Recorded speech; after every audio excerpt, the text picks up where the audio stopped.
Hello, spiritual warriors. I would like to start this series off with a brief introduction to all the 7 chakras. For those of you who don't already know, the chakras are main energy pathways that lead through our bodies. For this reason, we're going to go over what these chakras look like, what they look like when they're blocked, balanced, overcharged. We're also going to go over some mantras that we go over to help keep them in alignment. So as you can see here, we'll start at the top. The crown chakra, also known as the I know chakra, leads to divine wisdom. As you can see here, if it's blocked, there could be little faith. Your brain can feel kind of foggy, can feel depressed. If it's overcharged, someone can be judgmental, dogmatic. A lot of this is thinking processes and the connection with the divine. So if it's balanced, that's when one can be at their optimal intelligence. They could have faith in the divine because they're closely connected to it as it's balanced. And wisdom comes along with this. The next chakra over here, the one that you probably hear most about, is the third eye, or also known as the brow chakra. As you can see, it's the I see. This is where we get our intuition from. Clairvoyance. So as you can see, if it's blocked, you could have little focus, issues seeing past the physical plane, just because this is our connection into the spirit realm as well. It works in tandem with the crown chakra. If it's overcharged, one can be obsessive. They could have hallucinations, and also bad dreams. It's overcharged, working too much in the spirit realm, and it's out of alignment with the rest of the chakras. If it's balanced where we want it, you could have clear vision, clairvoyance, and intuition.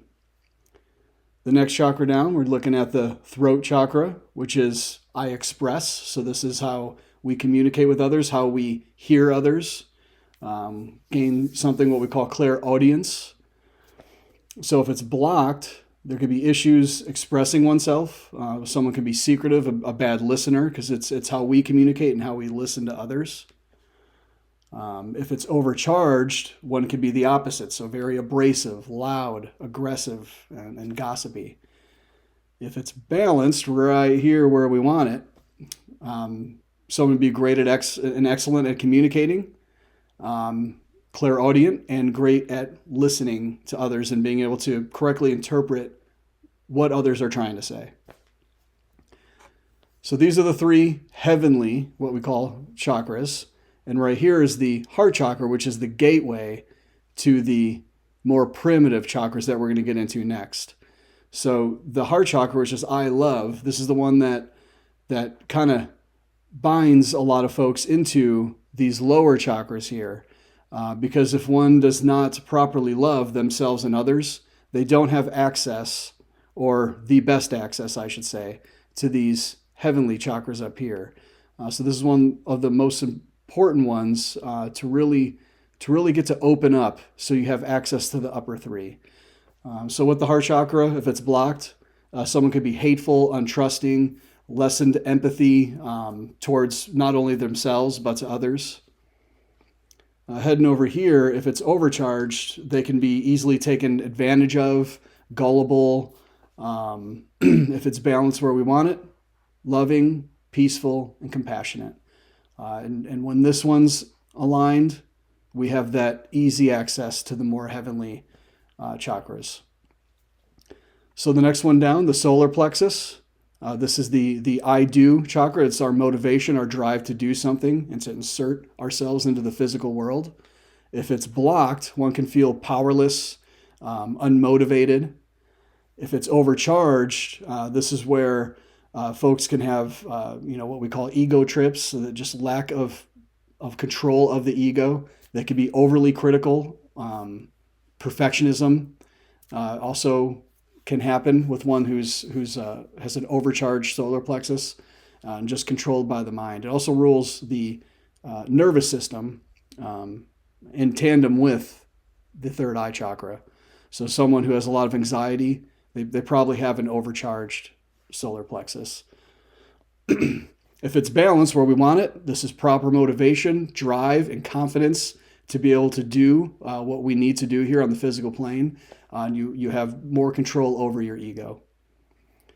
Okay, so the next one down, we have the sacral chakra. This is our creativity. This is our emotions, how we think of ourselves, so our self-esteem. So if someone has a blocked sacral chakra, then there's less in creativity, less in control of emotions, lower libido. If it's overcharged, the opposite, then it's out of control emotions now. There are just so many emotions, one can't really control them all, or they have a difficult time understanding what they are, what they need to do with them. It's also the chakra that rules the more sexual desires. And so this one, if it's overcharged, they could be fixated on sexual desires. If it's balanced where we want it, we have creativity, we have control over emotions, we have balanced self-esteem, and passion towards things that we love. Okay, so right here we have the root chakra. This is the lowest one. It's the I am. So this is the one that basically plants us here in the physical plane. It's what keeps us grounded, safe, and secure. So as you can see, these lower three are the more primal ones that we work with. So if it's blocked, one can feel ungrounded. They could have anxiety and fear, which also feeds into the anxiety that the solar plexus can cause. If it's overcharged, one could be aggressive, greedy. They need more than they need to feel safe. They need to have more and more and more, so they can also be materialistic. However, if it's balanced, one can be grounded, safe, and secure, and have the things that they need, no more, no less, and be, so to speak, grounded to the physical plane. So now that we have a brief description of these chakras, I want to say most folks that don't know what these are probably somewhere they're kind of stuck in these right here. Some can be undercharged, overcharged. The trick would be to perfectly align these, then work on the heart, which is the gateway. Once the heart is opened up, then we can start focusing on these more heavenly chakras here, which can really lead to good health, and have someone feel aligned, at peace with themselves, and still be able to do the things that they need to do here in the physical plane, what they're here to do. Okay, so one of the things that we can do to become balanced with all these are mantras. So when we're in a meditative state, we're meditating, we could actually state these mantras here.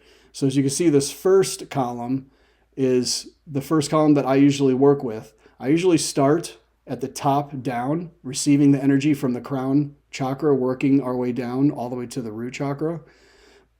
So how this is properly pronounced and how you would do this when you're meditating would just simply be you'd focus at the crown, so basically the tip of your head. You would think of a flower of a violet color, such as this, many shades of different color like this, of violets, white, and has roughly 1,000 petals. And you would state,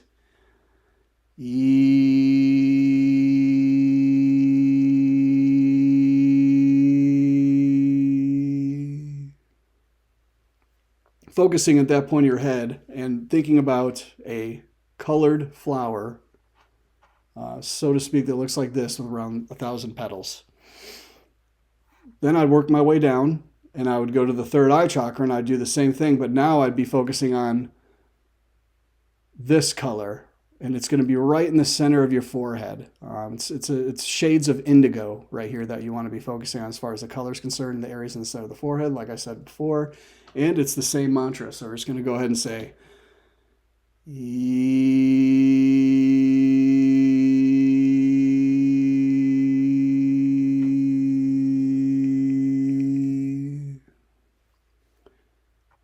Still working our way down. We have the throat chakra, which is this color. It's more of a lighter blue, but you could focus on different shades of blue and go figure. It's going to be right where our throat is. And with this, we're going to say,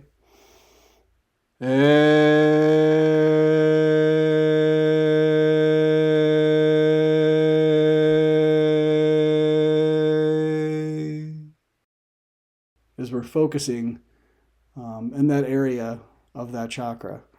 The next one is going to be the heart chakra, right where the heart is, shades of green. 12 petals on this one. And we're going to say,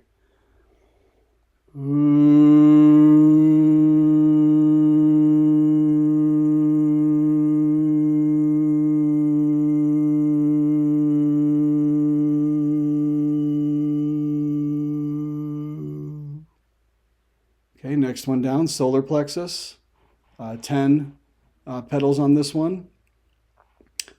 It's yellow, as you can see, different shades of yellow. It's going to be right where our stomach is, under the heart. And this one is.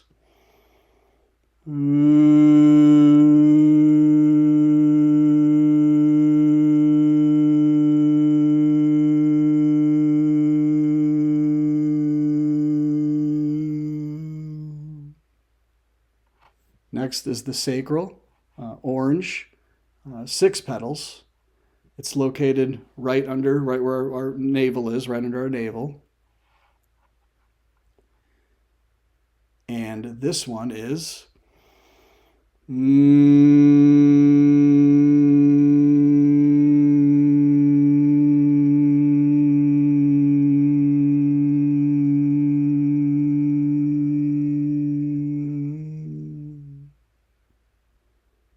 okay, last but certainly not least is the root chakra.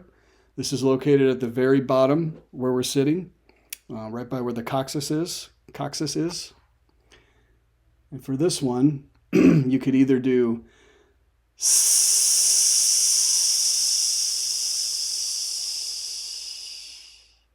or what I like to do sometimes is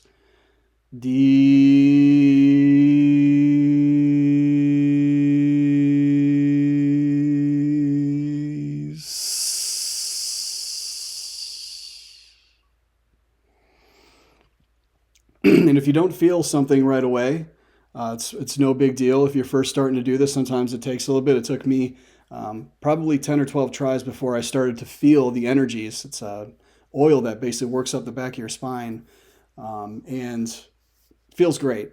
Another time where you may not be feeling this is if your chakras are already in alignment, you may not feel that oil run up and down, which is what is called Kundalini. But it's still, I would still recommend doing it. And sometimes it just takes practice. This is something that I've been working on for years now. I try to do this every day to every other day. And it's something that you want to continuously focus on. Keep in mind that when you are thinking of, the chakras, like the root chakra and the crown chakra, they are basically above, either the crown chakra is above your head, the root is below where you're sitting, and they spin that way. They could spin clockwise or counterclockwise, whichever way is best for you, that works for you. But they're facing up and down.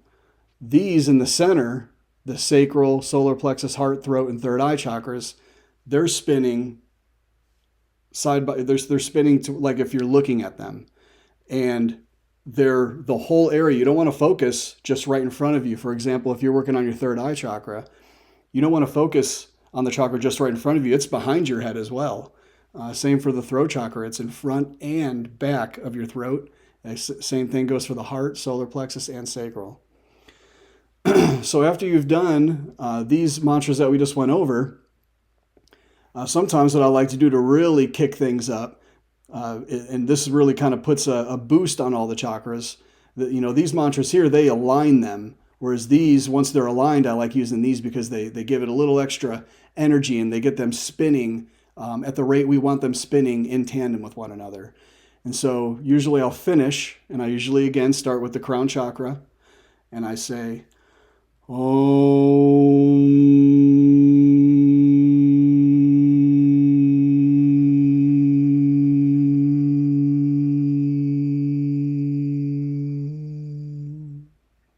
as I'm focusing on it. Then it's the same seed mantra, but only focusing on the third eye chakra. Then we go to the throat chakra, and this one is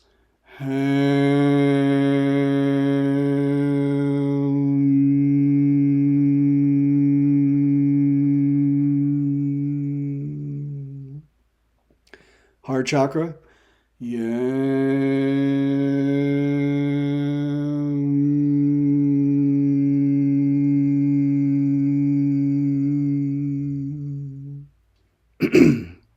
Solar plexus. Ram.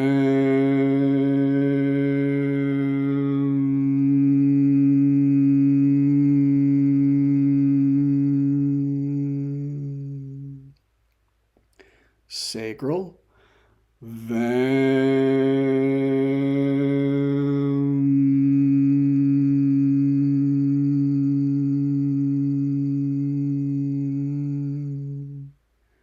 And the root. Lam.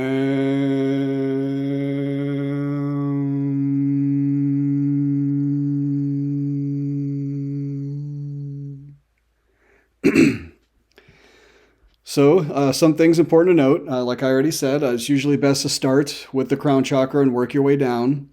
It's also usually best to finish with these seed mantras here, as you want to use these mantras to align them. And once they're aligned, then finish up with the seed mantras. I wouldn't focus on one particular chakra for extended periods of time.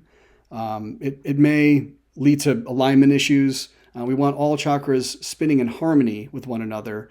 So because of that, I typically do one mantra per chakra, beginning at the crown, working my way down. So that way I'm giving them all equal amount of attention and focusing on them all equally, so that they're all spinning the same rate in tandem, or in unison with one another, I should say.